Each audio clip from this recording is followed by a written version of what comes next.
Hello बच्चों, let's read this question. The question says, which of the following statements about cilia is not correct? तो यहाँ पे हमें question में 4 options दिए गए हैं जहाँ पे सिलिया के बारे में मेंशन किया गया है कुछ स्टेटमेंट्स. तो हमें उस स्टेटमेंट को सिलेक्ट करना है जो करेक्ट नहीं है with respect to cilia. Option A, organized beating of cilia is controlled by fluxes of calcium across the membrane. Option B, cilia are hair-like cellular appendages. Option C, cilia contain an outer ring of 9 doublet microtubules surrounding 2 singlet microtubules. And option D, microtubules of cilia are composed of tubulin. So, to answer this question, let us understand the key concept of this question. Here, the key concept is cilia. So, cilia क्या होते हैं? These are fine, hair-like cellular appendages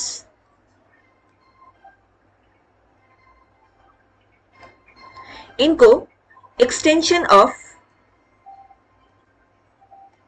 plasma membrane भी माना जाता है.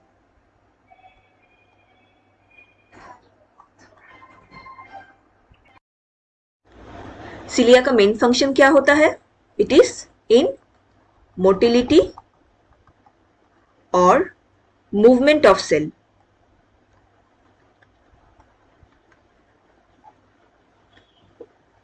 Now cilia में हमें एक बेसिक स्ट्रक्चर देखने को मिलता है. इसे कहा जाता है एक्सोनीम स्ट्रक्चर.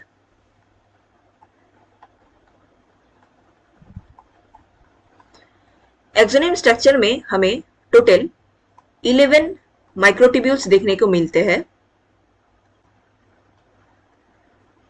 जिनमें 2 सिंगलेट माइक्रोट्यूब्यूल्स ये सेंटर पोजीशन में पाए जाते हैं at center and 9 doublet microtubules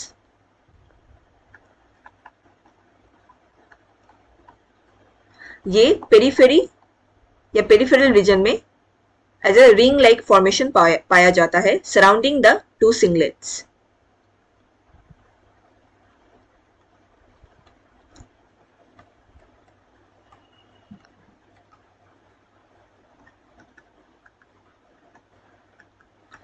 ये माइक्रोट्यूब्यूल्स ये सब ट्यूबुलिन प्रोटीन से मेडअप होते हैं.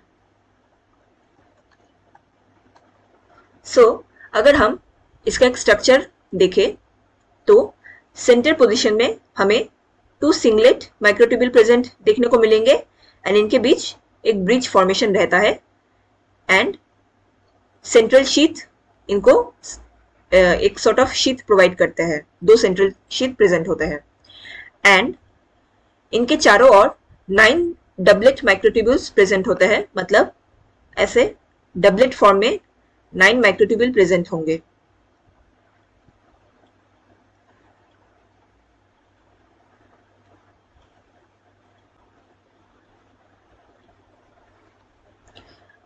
नाउ ये सारे सेंट्रल से समहाट अटैच रहते हैं with the help of radial spokes and ये स्ट्रक्चर प्लाज्मा मेम्ब्रेन के अंदर प्रेजेंट होता है. So these are the doublets. ये 2 सिंगलेट्स है एंड ये डबलेट्स जो प्रेजेंट होता है ये इंटर डबलेट रिंग से अटैच्ड होता है.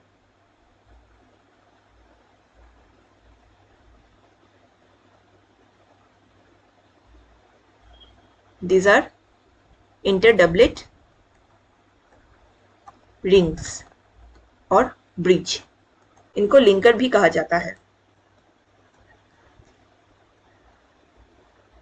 And this is the plasma membrane. So ये एक एक्सोनिम स्ट्रक्चर हो गया। इसी स्ट्रक्चर में हमें एटीपीएस एंजाइम भी देखने को मिलते हैं। ये एंजाइम क्या करते हैं? ये एडीपी को हाइड्रोलाइज करते हैं।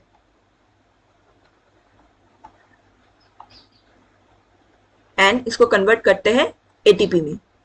सो यहाँ पे एटीपी का प्रोडक्शन हमें देखने को मिलता है एंड यही एटीपी का जो एनर्जी है ये यूज होता है for the motility purpose. Cilia जो बीट करते हैं या मूव करते हैं उसके लिए जो एनर्जी प्रोवाइड करना होता है ये इसी एटीपी के थ्रू आते हैं।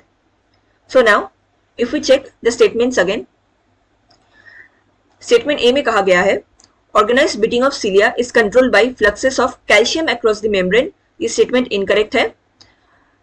बीटिंग ऑफ सिलिया ये एटीपी के एनर्जी के थ्रू होता है, not from calcium. So option A ये गलत है। Option B cilia are hair like cellular appendages, ये सही स्टेटमेंट है।